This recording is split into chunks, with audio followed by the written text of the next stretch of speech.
Hi, Linda Bowen here from StampingWithLinda.com, your cardiologist since 1997, helping you create cards from the heart. It's Tuesday, so fancy fold, and once again I am featuring a card with a great fold that was shared in my challenge several months ago, and I have been wanting to try this card, but I felt it to be a little bit challenging. I don't know why. When I looked at it, I just thought, yeah, and I kept putting it off. It was made by Kim Baker, and let me tell you, I made it and it's just like so simple to go together. So this is what today's card is going to look like. She called it a book cradle card, and just too much fun. So I am using the Perennial Lavender Designer Series paper. I have 4 pieces. These measure 3/4 by 4, and then I have the 3 glimmer paper in the purple that are 7/8 by 4 1/8. Now all the measurements will be over on my blog, StampingWithLinda.com. I actually added a little bit to the card. I added the little border around, so just another layer to my cards. Then I have a piece of Designer Series paper, 3.5 by 4. I have my layering piece of the glimmer paper that will go behind my Designer Series paper, like so. Now what I've already done is I cut out all the butterflies. When I am layering on a specialty paper, I normally cut out different designs. You don't see that that's missing, and then you're not wasting that paper. Then I have the same size in white and gorgeous grape. These are 3.5 by 4 and 3 5/8 by 4 1/8. Again, all the measurements over on my blog. Here are the little butterflies that I cut out from that glimmer paper. This is from the Sketch Butterfly Bundle, part of our annual catalog. Next, what I have is 2 pieces of crumb cake. My main card base is 4 1/4 by 8.5, and then I have this 4" by 6" piece. So we're going to go ahead and start with a 4 by 6" piece, and what we are going to do is we are going to score every inch. So we've got 1. Remember, I always like to score the smaller pieces off to the right. So I've got 1 inch, 2, 3, 4, and finally 5. Now this is our cradle on the cardstock for our cradle. Next, what I have, this is my card base, 4 1/4 by 8.5. We are going to score it at the 1/2 inch mark,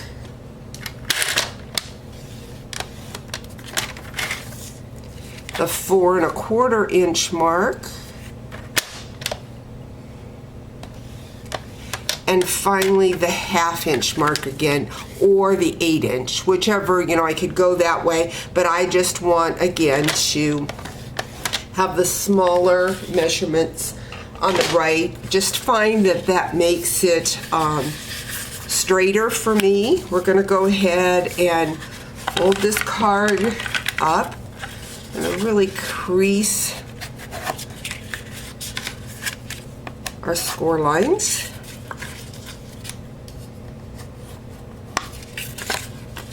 Bring this in, do the same. We want it to be good and burnished so that it will fold easily and make that cradle.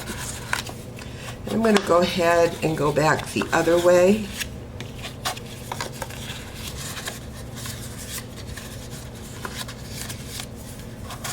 Okay.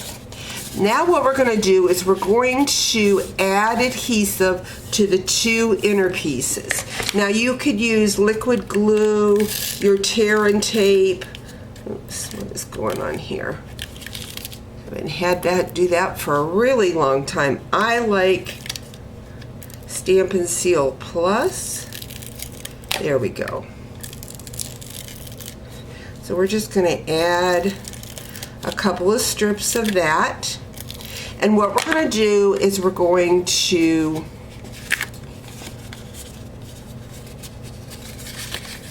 fold it back on itself. Now I don't remember.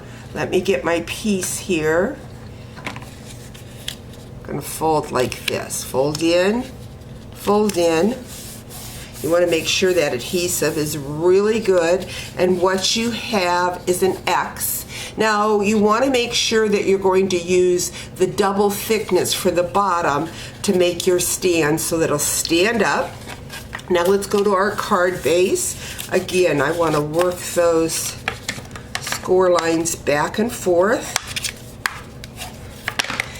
And I want my adhesive to be along here, but before I do that, I want to go ahead and do some layering. So let's go ahead first with our Designer Series paper. I'm going to grab my gorgeous grape ink pad, and I'm going to use the words from Unbounded Love stamp set, and I'm going to stamp right on the Designer Series paper.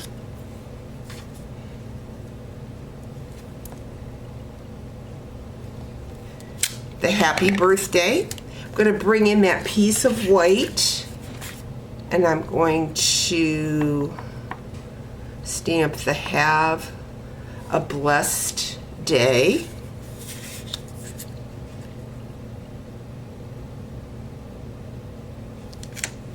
Now we're ready to layer. I'm going to bring in my multi-purpose glue because, like I said, I added an 1/8 inch border around the different layers, and I find by using my glue, looks like I'm out of it.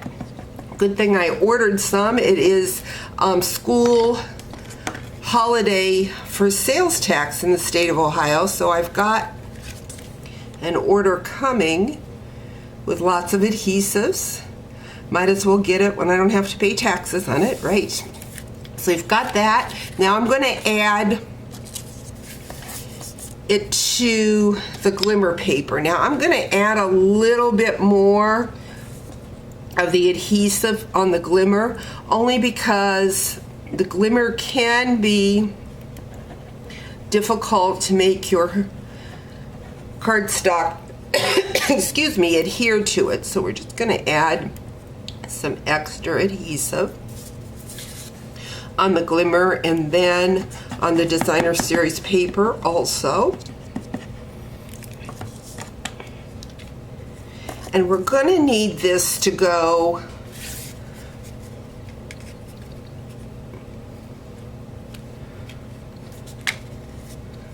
on our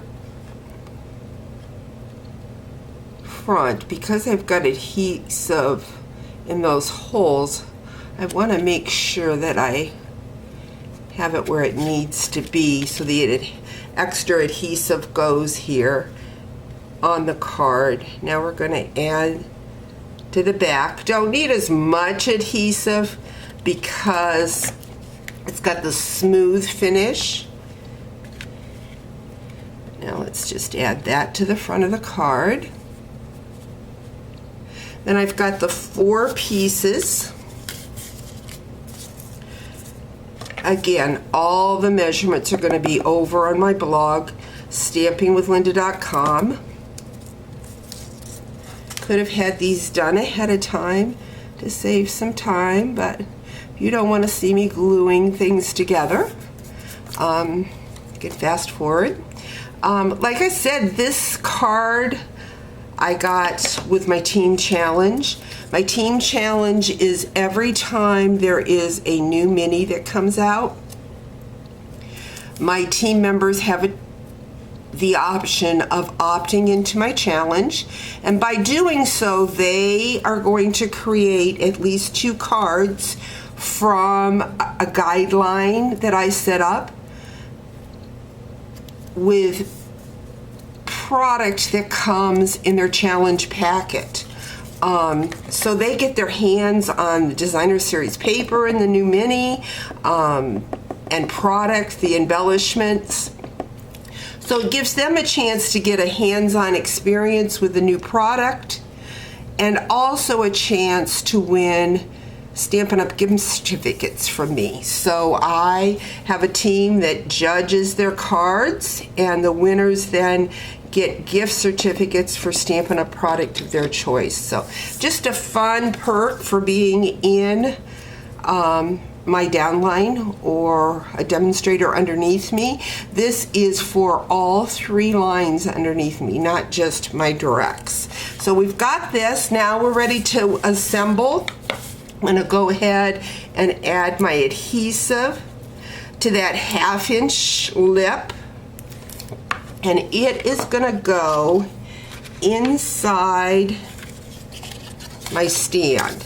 So I want it right up against that fold, like so. I find it best then just to push this over,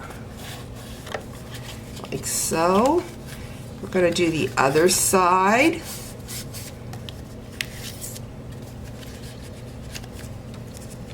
I'm going to go ahead and add the backing.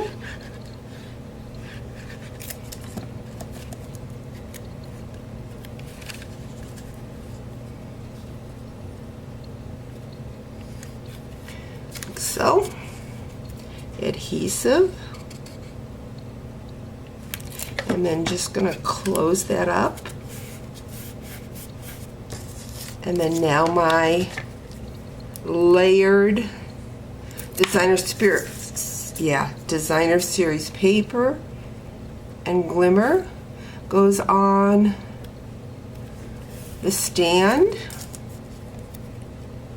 Like I said, was so intimidated by this fold when I first got this the card from Kim. In fact, she did 2 different cards for the challenge using the same layout, and I have been looking at the cards saying I need to do, and why is it? Things we procrastinate about aren't as difficult as we think they're going to be. I will be sharing Kim's card either on my blog, stampingwithlinda.com, or my Facebook page, Stamping with Linda. Make sure that you share my Facebook page, like it, all of that stuff helps me with my Facebook ratings. So I appreciate that. Try to post every day over on Facebook. Some days easier than others. So there we've got our card. Oh, you know what? And I put these on the wrong side. Now I'm just gonna go ahead and wipe that adhesive off. They need to go on this side. I will need to get my adhesive eraser and get that adhesive off on the inside of that stand. Okay, so there we have. Again, here's how the stand looks. Now we're going to add our butterflies. Glad I caught that soon enough so that the glue didn't dry. That's one nice thing about using the multi-purpose glue, is that you have some wiggle room as far as switching it out before it dries. And again, these butterflies were cut from the glimmer paper, and you don't even notice that those holes are in that glimmer paper because you layered on top of. And let's go ahead and switch it onto the back and add some butterflies over here. Maybe just one, so that I have room to write. And there you have a fun Cradle card. Hope you've enjoyed today's video. We'll talk to you real soon. Bye-bye.